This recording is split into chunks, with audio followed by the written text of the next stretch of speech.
Hey there, mathletes. Here's another installment of geometry class. Today we're going to be talking about centers of triangles. What do we consider as a center? So we'll determine these centers by points of concurrency of perpendicular and angle bisectors and medians of a triangle. Note it that concurrent means where three or more lines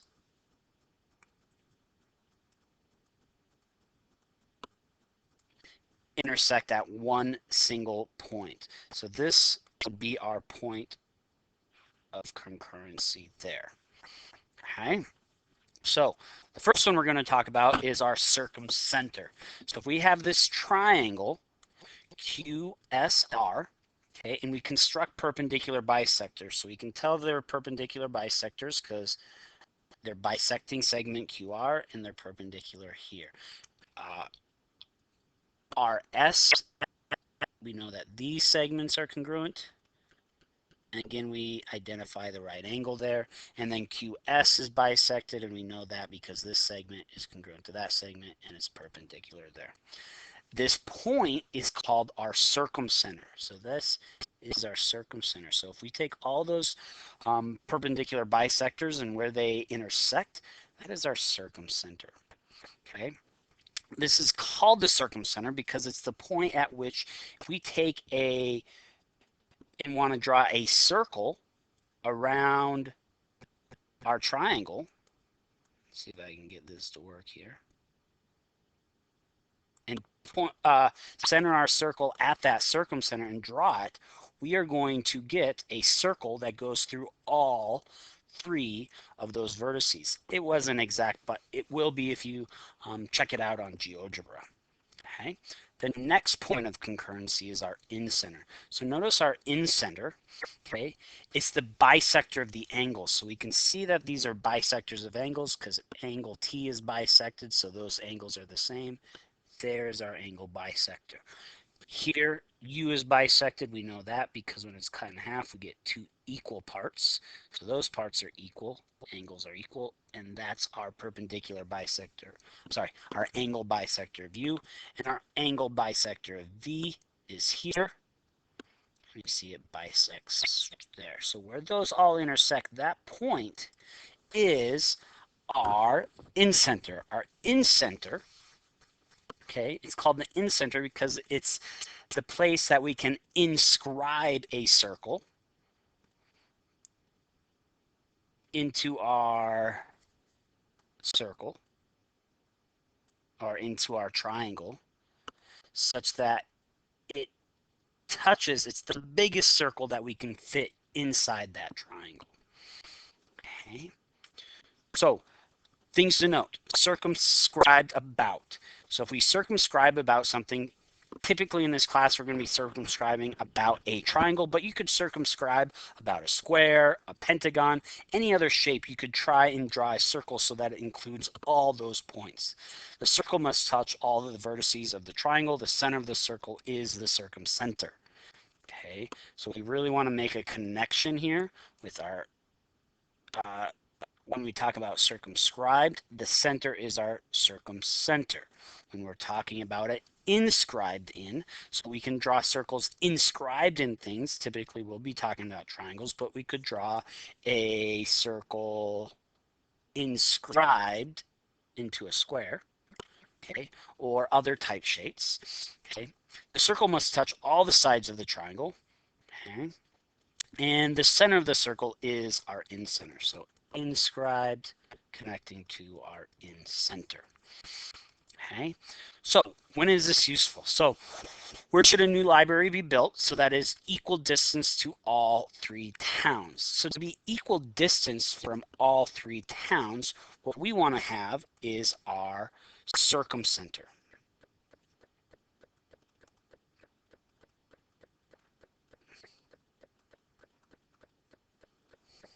Okay, because if we imagine that we have a circle that is containing all of these points, okay, at this center place, our circumcenter, that all these distances from our circumcenter are radiuses.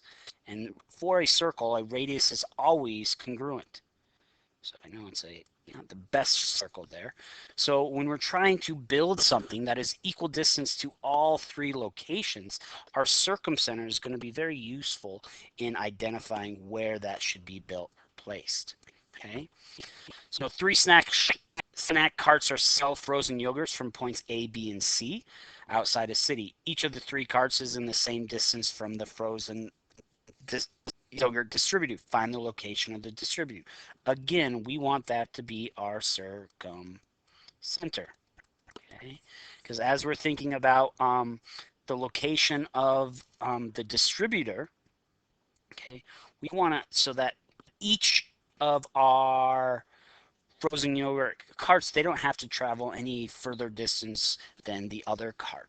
So when we have that center here, and we imagine that there's a circle drawn around here, that B to our circumcenter is the same distance, because that's a radius, as A to our circumcenter, as our circumcenter to C. So all radiuses within a circle are congruent, so then we know that they'd be equal distances from each other. Okay, the Jacksons want to install the largest possible circular pool in their triangular backyard. Where would the largest possible pool be located? Okay, well, in order to find that, what we want to do is we're going to have to find our incenter. Because as we are trying to put a pool inside of a triangular backyard, so you can kind of see this triangular backyard here. In order for it to be the maximum size, the biggest pool that we could enjoy in the backyard, we need to have this circle inscribed into our triangle. So that's going to be our incenter, is going to be the location at which those are found. So again, our incenter is found from angle bisectors. So you can see we bisected this angle, bisected this angle, and then this angle bisected, and our point of concurrency there is our incenter. Okay, so our third point, or our third center of a triangle, is called our centroid. The centroid is the point of concurrency of all our medians of a triangle. So when we're talking about medians of a triangle, what we do is we take the midpoint of 2 sides. So this is our midpoint. And we're going to connect that to our opposite vertice. So when we do that, so notice this is G is the midpoint of DF. These are equal distance. And when we connect that to the opposite vertice, J is the midpoint of FE. We connect that to D. And H is the midpoint of DE, and we connect that to F. That point of concurrency there is our centroid. Centroid is very useful in finding our center of mass, or our center of gravity. Okay, so if we were trying to bounce this triangle on a pencil or some other kind of object, okay, that point is going to be the place at which you would be able to bounce that triangle, so that you have equal mass all surrounding that point. The other thing that's important is to notice that the medians of the triangle are concurrent at the point. That's 2/3, so 2/3 the distance from each vertex to the midpoint of the opposite side. So this is a theorem, states that if we look here, okay, that AP, so this distance AP is 2/3 of our entire distance, AE. Okay, and that same thing is going to happen for our other ones, that for this distance BP, that is 2/3 of this entire distance here. So that means that this PF right here is 1/3 of that distance, and so forth. Okay, so how can we use some of these things? So here's some examples. So to find the center of the circle that circumscribes triangle x, y, z circumscribed, I am going to have to find my circumcenter.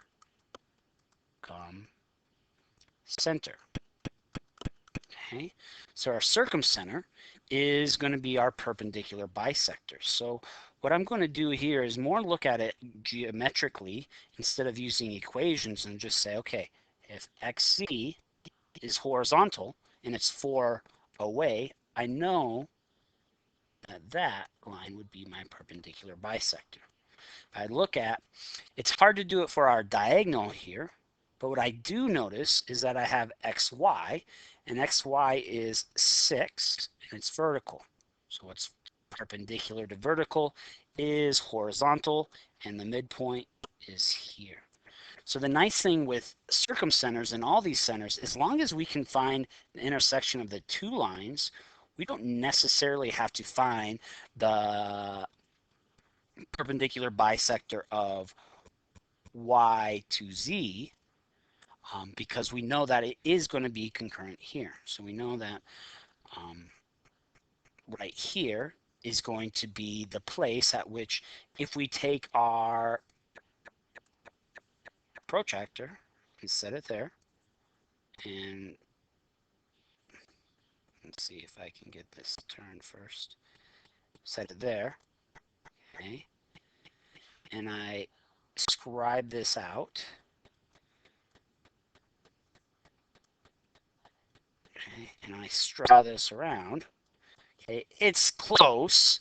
I know that my protractor wasn't exactly right there, but that is going to be the center. So that location, if I look at my coordinate grid, that's going to be 3, 4. So the center of the circle will be at 3, 4, so that we can circumscribe that triangle. Okay, in the figure shown, QM is equal to 3x plus 8, and Qn equals 7x plus 2. Find QP. So first, I want to identify what Q is. Q, so if I look here, this is an angle bisector. Here, this is an angle bisector. And angle bisectors, Q is the incenter. Okay, so the incenter, I know I can look at this, and it's going to be the location at which I can draw a circle on the inside of my triangle. Okay, well, again, the nice thing with a circle inside of this triangle and having these QP, QN, and QM, that those all have to be congruent because they're all radiuses of the same circle Q. So if QM has to be congruent to QN group,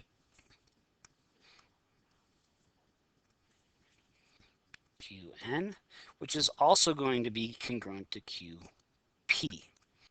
Okay, well, I have QM and QN, so I can set those equal together and solve for x. So I get 3x plus 8 equals 7x plus 2 by the substitution property.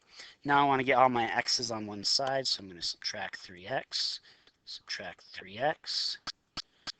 I'm going to get on my left side, I get 8, lining up my equal signs, I get 4x plus 2.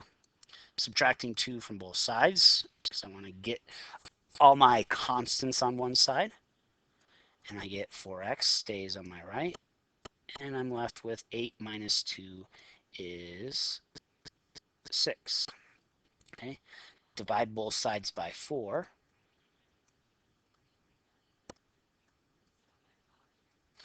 And I'm going to see that I get x is equal to 6/4, or which, if we simplify it, we can get 3/2, or 1.5 if you prefer.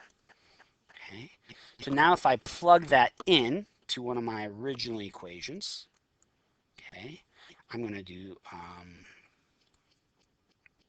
7 times 1.5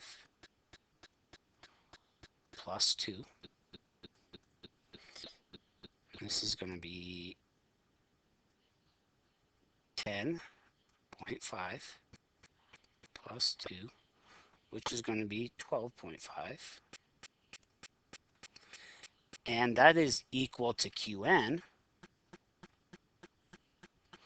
But by the transitive property, since I know that Qn is equal to Qp, or substitution property, that 12.5 is also our distance for QP. Okay, let's look at another example here. So 3, identify the medians drawn in our triangle PSV.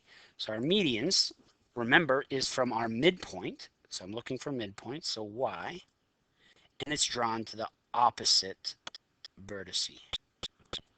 So identify YS is a median. Okay, midpoint drawn to our opposite vertice is P, is XP. Okay, notice that VZ, even though it comes here, Z is not in the midpoint of PS, so ZV here, that is not a median. It's actually what we call an altitude. Okay, so now if SY is 15, so SY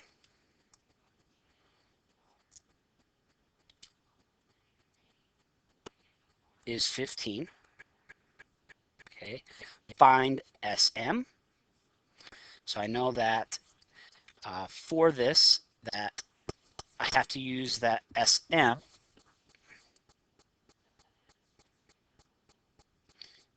is equal to 2/3 of our full length SY. Well, SM,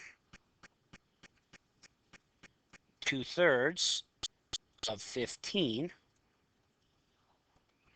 Okay, well, I can simplify this and say, all right, I can do 2 times 15 divided by 3. 2 times 15 is 30, divided by 3 is 10. Okay, so if SM is 10, and I know the whole length across is 15, that means that MY has to be 5. So MY is equal to 5. Okay, so on the next one, we're looking at MX. So MX, okay, is 14. So I know that 1/3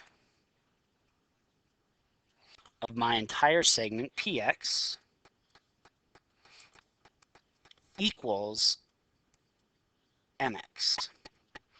Well, MX is equal to 14.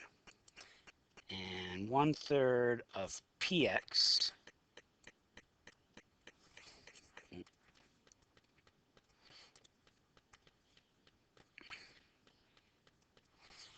okay, is 14. So to get PX by itself, I'm going to multiply this side by 3/1, or just 3, multiply this side by 3/1. I'm going to see that PX is equal to, I get 30 plus 12, so I get 42 is my PX. So if my whole distance here is 42, then I know that PM plus 14 equals 42. So subtract 14 from both sides, and I'm going to get that PM is equal to 28. Okay. Last example here. Find the coordinates of the centroid of the triangle with the given vertices. So I went ahead and graphed the vertices there. So we have F, G, and H. So in order to find our centroid, we need to find the medians. So medians are using our midpoints and connecting to our opposite vertice. So midpoint, so if I do F and G, So FG midpoint.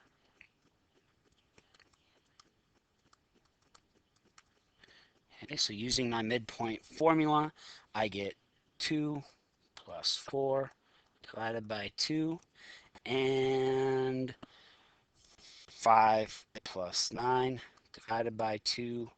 And so what I get is 3 and 7. So FG, my midpoint is 3, 7 there.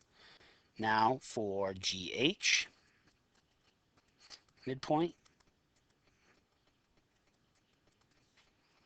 Okay, so I got 4 plus 6 divided by 2, and 9 plus 1 divided by 2, which is going to be 5, 5.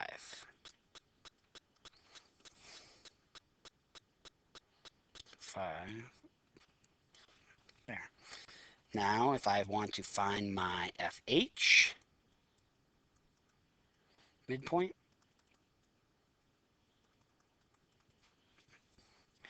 that is going to be 2 plus 6 divided by 2, and 5 plus 1 divided by 2. So we got 8 divided by 2 is 4. 6 divided by 2 is 3. So our coordinates are 4, 3. That all seems reasonable. So create those medians. We just have to take our midpoints, connect it to our opposite vertice, midpoint, connect it to our opposite vertice, midpoint, connected to its opposite vertice. So we see right here is the centroid, the point of concurrency. So that location is the location 4, 5. That concludes our notes today. Please highlight any questions and bring them to office hours.